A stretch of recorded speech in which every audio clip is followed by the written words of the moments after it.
Hey YouTube, welcome back. This is Ricky with Shoemonstertech, and today we are looking at the Crkt Overland. Yes, very nice. Now this was passed down to me through the Apex pass around group, so thanks guys, very cool knife. Before we get into the nitty gritties and all the goodies, you guys go ahead and check out my Instagram page at Shoemonstertech. Yes. Let's get into the specs on this guy here. I was actually pretty excited to review this one. I just absolutely love the looks of it, but we'll save that for the pros and cons, right? Okay, so the specs. Overall length on this one here is 7.375. Blade length is 3 inches even. Blade width is 1.125 inches. Blade thickness 0.121 inches. The blade material on this is the 8CR 13 MOV steel. Blade style, it's got your Wharncliffe on here. Blade grind, we have a flat, and the finish is the black stonewash, and we have a plain type edge. Handle length is 4.375 inches. Handle width is 1.25 inches. The handle thickness 0.41 inches.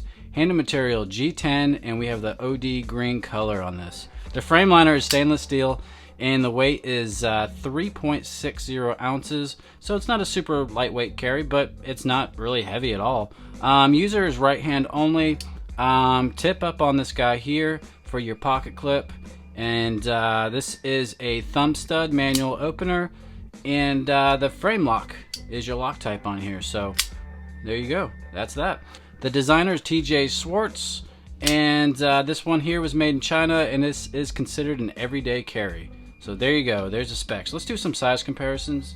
Let's compare it to the newer Crkt Pilar 3. There you go, so very similar. Notice the ass end of both of these knives, I got that angle that's going down this way. Personally, I love that, it looks good. Now the handle on both these guys are about the same, and the blade length is pretty much the same, so there you go. What else we have? Let's look at our Para 3. Here's our Para 3 here. So the Para 3 looks like it's pretty close to the same as far as handle length goes. Blade, the blade is just a little bit longer on the Crkt Overland. What else do we have? Here's the Benchmade full grip Tillion. Here we go. So yeah, the full grip is definitely bigger than this one. Handle is longer, and the blade length is longer as well. And let's do the Ontario Rat 2.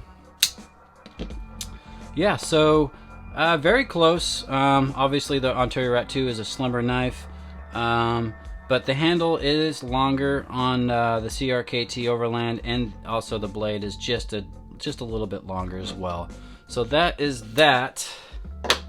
So let's get into the pros and cons, guys. We'll start off with the cons. Now the price point on this guy here, the MSRP is $69.99, but I found it on Blade HQ for $54.99. Cons on this, so the price point, yeah, I kind of find the price point just a little bit too high on this, honestly, guys.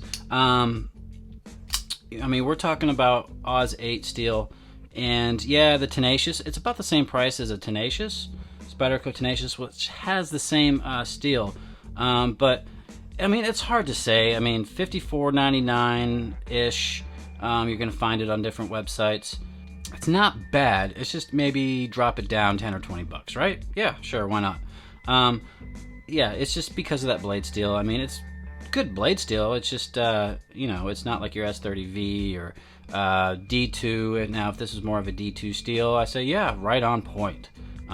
For as far as the price goes. So another small thing I found on this as far as a con is forward finger. It's not much of a forward finger choil, so it's, I mean, you can choke up on it just a little bit there. I mean, they leave you a little bit of room, but just not a whole bunch on it. Now I wish they do have jimping on the blade, very aggressive jimping on the back end of the blade, and back here on your back spacer. I would kind of wish they added some more jimping right here on the bottom end. Not a big deal. I'm just griping at this knife, really and truly. So that's really it. That's as far as I found with the cons. Everything else is pros on this guy here. Deployment's great. The action's great. yeah, you can drop shut with it. Just gotta give it a couple of wiggles. I like to Spidey flick this one, so yeah, totally. So you can't flip, or I'm sorry, you can't change the. Let's go back to the conjure real quick, guys. You can't change the pocket clip over to this side here, you know, for a lefty carry. I mean, they do have thumb studs on both sides, so but that's another small con there. But all right, let's get back to the pros. The looks of this knife, I absolutely love the looks. I was excited to review this one just because it looks awesome. I love the design of this knife, the Wharncliffe style blade, and of course the ass end of the knife. I just love that angle down. It just looks cool. And of course, they kept it simple, right, with the design. They, you know, got this nice little, we'll call it milling on this G10 here, and you know, it's all OD grain, and they got the nice stainless steel on the back end here, and then the orange back spacer matches the orange, you know, on the pivot. So, you know, the orange and green and the black, it really looks good. They kept it simple, so awesome. Kudos to CRKT on the design on this, and of course TJ Swartz. And so yeah, that's huge pro. Now another pro I did find, and I kind of griped at it earlier with the jimping being back here. They do have nice jimping back on your back spacer here and on your spine of your knife or your blade. So very cool, like it. More pros on this guy here is the pocket clip. Yes, I do like the pocket clip. They did keep the screws recessed. Well, you know, we'll call it flush more than recessed. So it's not a super deep carry at all. I mean, you just got a little bit hanging out of your top of your pocket. It doesn't really give any hot spots. I really don't feel that clip, even though it angles up just a little bit. I really don't feel it in my hand as far as, you know, the purchase. So the purchase is nice. They did a good job on the edges here. They did knock that down quite a bit, and same on the top here.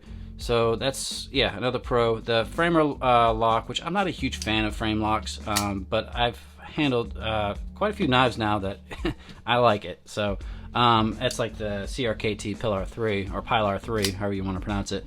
The frame lock works nicely on that as well. Would I recommend this knife? Yeah, totally. Yeah, the price point's a little too high. You know, just a smidge with the 8CR 13 MOV steel. But really and truly, it's a well-built knife. It looks great. It handles great, and the action on it is great. If you guys like the OD green with the orange, yeah, I totally recommend this knife. I mean, it's not terribly expensive. I mean, we're talking 55 bucks here. I mean, it's just above the budget friendly as far as I'm concerned. I kind of wish, like I said, they would have added maybe D2 steel or, you know, something just to, you know, that would make it on point as far as price point goes. So that's my thoughts on this. What do you guys think on this knife? Do you guys like the style? Do you like the colors on this one here? What do you guys think of CRKT? You guys let me know down in the comments. Hit that like button. Of course, subscribe to my channel if you like what you see. And for you guys who have subscribed to my channel, thanks so much. Much appreciated. All right, guys. Well, that's it. You guys have a good day. Bye.